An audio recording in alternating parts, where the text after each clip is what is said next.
Northwest, I'd be considering moving. Seriously. The gist of it is this. The federal government estimates 13,000 Americans will die in a major earthquake and tsunami in the Pacific Northwest. It's not a question of whether, but when. This earthquake is coming, and it's overdue. This morning, the most popular article on the New Yorker's website is rattling many Americans. The really big one examines a titanic earthquake and tsunami, but not where you might imagine. A fault line called the Cascadia Subduction Zone runs for 700 miles off the Pacific Northwest coast. Experts think it will trigger the worst national disaster in North American history, and it is overdue. It's predicted to be worse than Hurricane Katrina, worse than the San Francisco earthquake of 1906. Scientists and FEMA, the Federal Emergency Management Agency, are warning of a pending doom for the Pacific Northwest. An earthquake along a little-known fault line that would kill thousands and affect millions. Consider that the magnitude 9.0 earthquake in Japan just a few years ago, remember that? Killed more than 15,000 people in the north of Japan and injured thousands of others. Seismologists say that the quake that will strike on our Pacific Northwest coastline should be even stronger, at up to a 9.2. They call such a quake a margin rupture quake, and it's every bit as bad as it sounds. Here's the reason for it. Our entire continent sits on the North American tectonic shelf, right? Plate, I should say. Off the coast of the Pacific Northwest, from the top of Washington State all the way down to Northern California. This is it. And another plate called the Juan de Fuca is trying to slide up under North America, but it's stuck. We have an illustration over here in the big wall. Let me show you what this is. This is our continent here. This is the Cascada Mountains. This is the Cascadia, what do they call it? The Cascadia what? Bridge. The Cascadia Bridge. I was actually asking him, but thank you. The North American plate here and the Juan de Fuca plate here. This one's sliding up under, and eventually this is going to go down, send a huge wall of water up. That wall will go all the way over to Japan, and the other will come onto our shore within 15 minutes.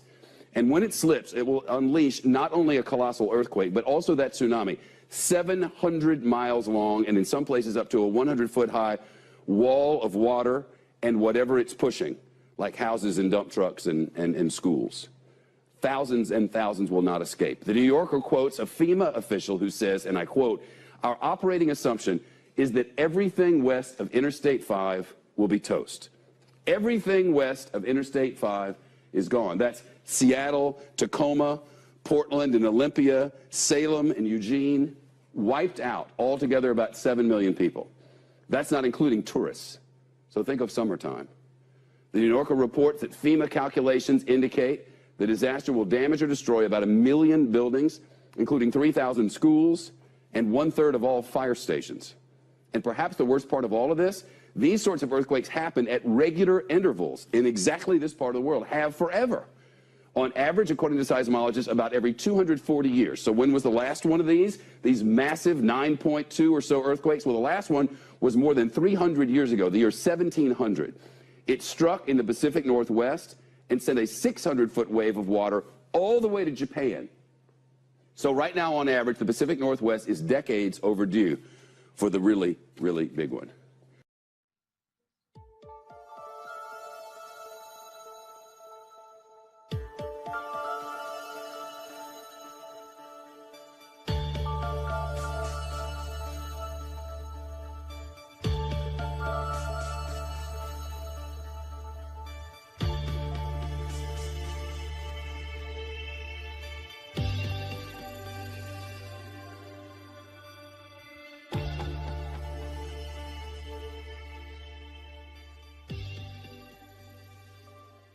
CBS News science and futures contributor Michio Kakuka is a physics professor at the City University of New York. Good morning.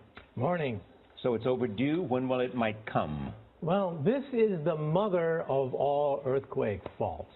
It can wallop 30 times that of the San Andreas fault. So forget all the Hollywood hype about the San Andreas fault. We're talking about an earthquake, a 9.0, similar to what devastated northern Japan, which killed over 15,000 people and caused $250 billion in property damage. Cascadia subduction zone stretches about 700 miles from Cape Mendocino, California, to Vancouver, Canada. Big cities expected to be affected include Seattle and Portland. Some scientists believe the earthquake, when it goes off, will reach between 8.7 and 9.2 on the Richter scale and cause a tsunami. Airmen and soldiers conduct joint training in Washington to support domestic operations in preparation for natural disaster.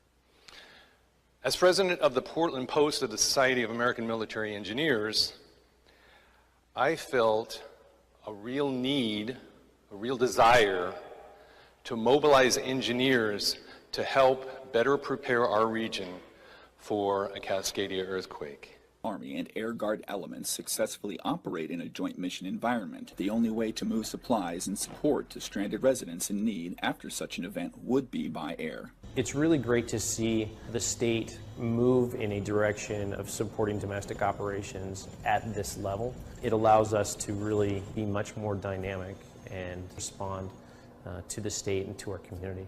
The last big one was 315 years ago. We think the cycle time is roughly 240 years. Do the math. We are overdue in this calculation with another big one. We've known about the Cascadia subduction zone for quite a while. It's a serious risk. A big earthquake in the Pacific Northwest could be the worst disaster the country has faced historically. Every day, almost to the point where it would make your head spin. In order to slow down that pace, it's important to explain what's happening one event at a time. Similar to placing the pieces of a puzzle into one uniform picture that can be easily recognized and identified. One of the pieces of the puzzle that has stirred a great deal of attention has to do with the intensity of seismic and volcanic activity in the Northern Hemisphere, along the Cascadia subduction zone and the Aleutian Island chain in Alaska. Most recently, seismic alerts have centered around the Yellowstone supervolcano, where a swarm of earthquakes reached nearly 900 in just 2 weeks. This is the highest number of earthquakes in the past 5 years for this short of a time frame. The last volcanic eruption within the caldera was 70,000 years ago, so it is well overdue for another outburst. A swarm of some 100 earthquakes hit Switzerland on July 1st, with a 4.2 quake that was felt over much of Switzerland. Following the earthquake, some people reported noises and booms after the shaking that lasted between 2 and 10 seconds. One of the biggest volcanic news stories of this year concerns the vigorous and surprising eruption of the Bogoslav volcano in the Aleutian Islands.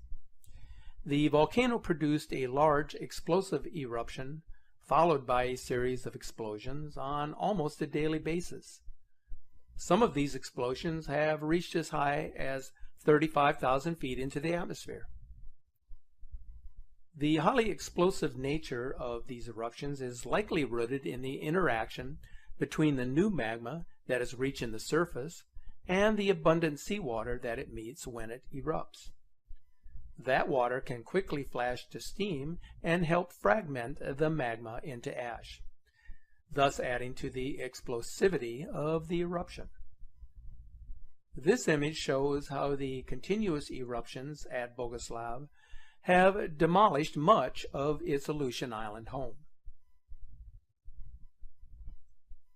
Alaskan volcanoes have actually produced 1 or 2 eruptions per year since 1900. At least 20 catastrophic caldera-forming eruptions have occurred in the past 10,000 years.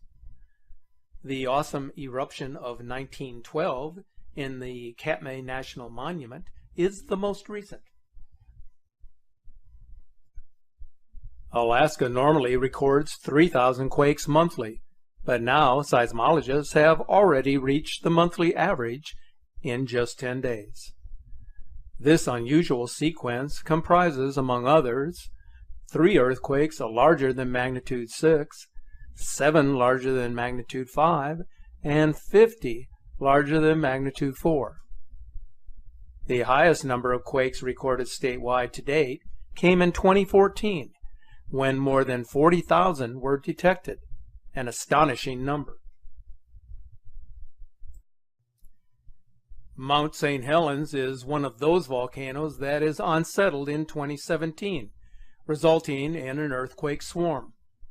The USGS detected over 120 earthquakes over the last few days, all occurring 1 to 2 miles beneath the volcano.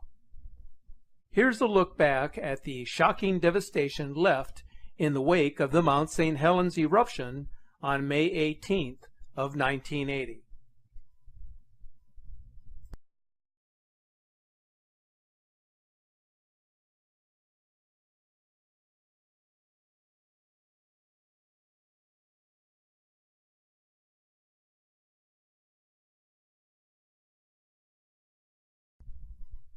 We often associate volcanic eruptions with the earthquakes that precede the eruption. But what do we know about megaquakes? The largest earthquake ever recorded by seismic instruments on this planet was a magnitude 9.5 earthquake in Chile on May 22nd of 1960. That earthquake occurred on a fault that is almost 1,000 miles long and 150 miles wide, dipping into the earth at a shallow angle. So we know that megaquakes have occurred in our past and are likely to happen again. In fact, earthquakes of various intensity are capable of striking any location at any time. But history shows they occur in the same general patterns over time, principally in 3 large zones of the Earth. One of those zones is referred to as the Circum-Pacific Seismic Belt, the world's greatest earthquake zone located along the rim of the Pacific Ocean, where 81% of the world's largest earthquakes occur. Another of those zones is referred to as the Alpide. It extends from Java to Sumatra, through the Himalayas, the Mediterranean, and then out into the Atlantic. This belt accounts for about 17% of the world's largest earthquakes, including some of the most destructive. The third prominent belt follows the submerged Mid-Atlantic Ridge. This would include the New Madrid fault line. The last significant earthquake to occur in this area was in 1811 and 1812, the most powerful earthquakes to hit the contiguous United States east of the Rocky Mountains in recorded history. In fact, the New Madrid earthquakes were so powerful that they were felt over nearly 1 million square miles. Not only did the quake reverse the flow of the Mississippi, but it damaged the sidewalks in Washington, D.C., and reportedly rang church bells in Boston. The New Madrid is the least understood seismic zone in the United States.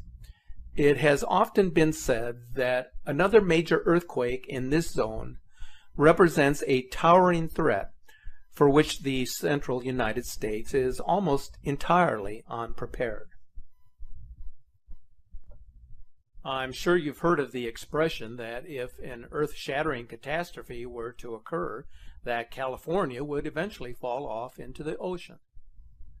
Well, that saying is a bit exaggerated, but California is moving horizontally north towards Alaska in a type of sliding motion. The dividing point is the San Andreas Fault System, which extends from the Salton Sea in the south to Cape Mendocino in the north. This 800-mile-long fault is the boundary between the Pacific Plate and the North American Plate. The Pacific Plate is moving to the northwest with respect to the North American Plate at approximately 2 inches per year. Now, at that rate, it would take some 15 million years for Los Angeles and San Francisco to be next-door neighbors. Unless, of course, a major pole shift were to occur, in which case the timeline could rapidly change. One important result of earthquakes that should be considered is that the earthquake itself does not kill people. It is the buildings and the contents therein that cause deaths in seismically active regions. There has been larger earthquakes that have sustained very little damage, and smaller ones that have. It all depends on the manner, on the construction of the buildings, and the materials that are being used. Some buildings were never meant to withstand violent shaking. Much depends on two variables, geology and engineering. From place to place, there are great differences in the geology at and below the ground surface. Different kinds of geology will do different things in earthquakes. For example, shaking at a site with soft sediments can last 3 times as long as shaking at a stable bedrock site, such as one composed of granite. Local soil conditions also play a role, as certain soils greatly amplify the shaking in an earthquake. The looser and thicker the soil is, the greater the energy movement will be. Fires are another major risk during earthquakes, as gas lines may be damaged, which could dramatically change life in America overnight. Earthquakes are a powerful force that can change landscapes and lifestyles. But there is something even more distressing that earthquakes are capable of doing. Media sources have reported that the Chilean earthquake of 2010 and the Japanese quake of 2011 were so powerful that they caused a shift or tilt in the Earth's axis. The Earth, which spins like a top as it orbits the Sun, has its tilt permanently altered. If we evaluate the simple facts involved with these two earthquakes, then the probability of an axis tilt comes into focus. The earthquake that unleashed the devastating tsunami on March 11th of 2011 moved the entire main island of Japan by 8 feet. It also shifted the Earth on its axis by nearly 4 inches. Scientists who are familiar with the phenomena say that the axis being altered has led to the shortening of the day by 1.8 milliseconds. The law of physics implies that the axis of rotation doesn't change relative to other stars as a result of an earthquake. So if you were looking at the Earth from a distance, you would not notice a change in the Earth's orbit or rotation. However, because an earthquake moves the material around within the Earth itself, the position of the rotation axis changes. We call this the sloshing of the Earth's mantle, in which the crust actually shifts. So if it appears that a shift of the Earth's axis took place in 2011, it is because we use points of reference on the Earth's surface to determine if this has occurred, where the probable cause is more accurately described as a shifting of everything on the Earth's surface. Here then is a look at the devastating effects of a mega earthquake and tsunami that hit the island of Japan on March 11th of 2011.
The events that alter the dynamics of our planet are a part of the puzzle that, when put into place, help contribute to the overall picture of a planet in turmoil.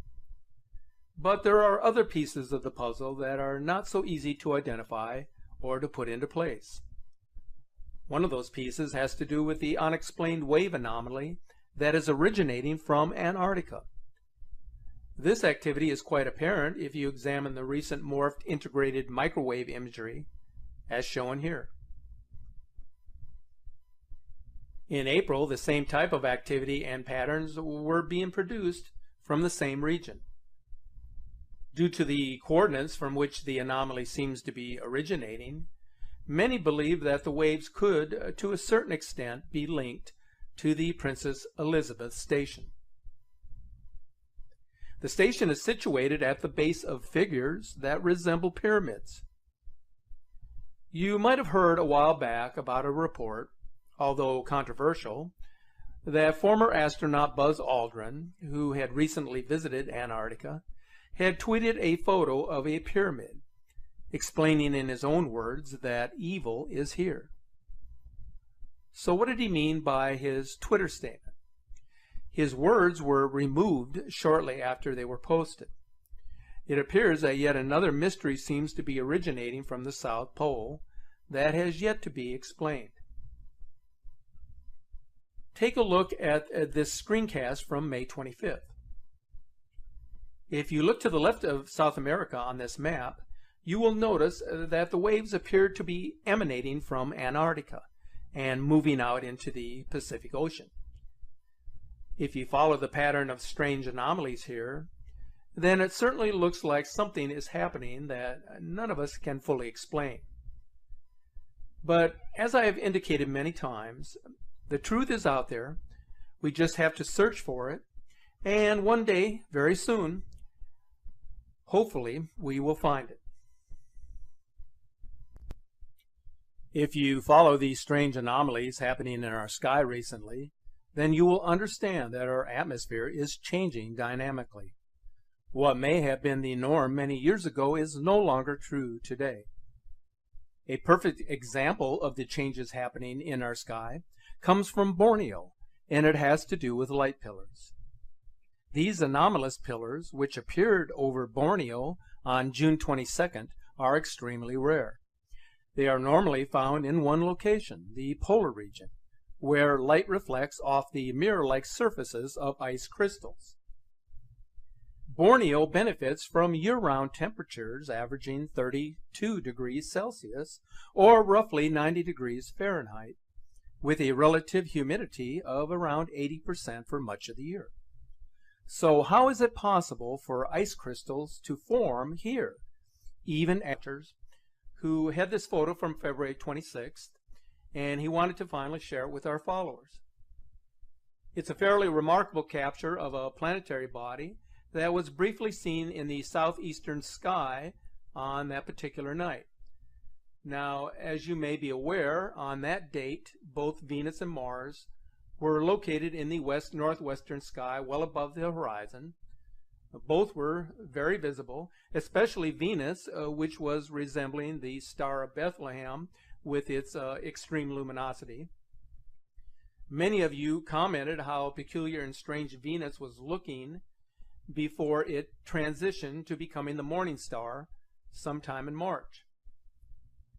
There are a lot of viewers second-guessing about this photo, but it seems that no one can fully explain what this is.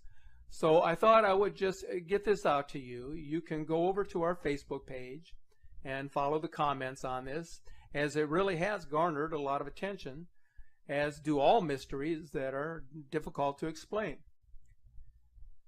So my friends, keep yourself informed on everything that is going on these days.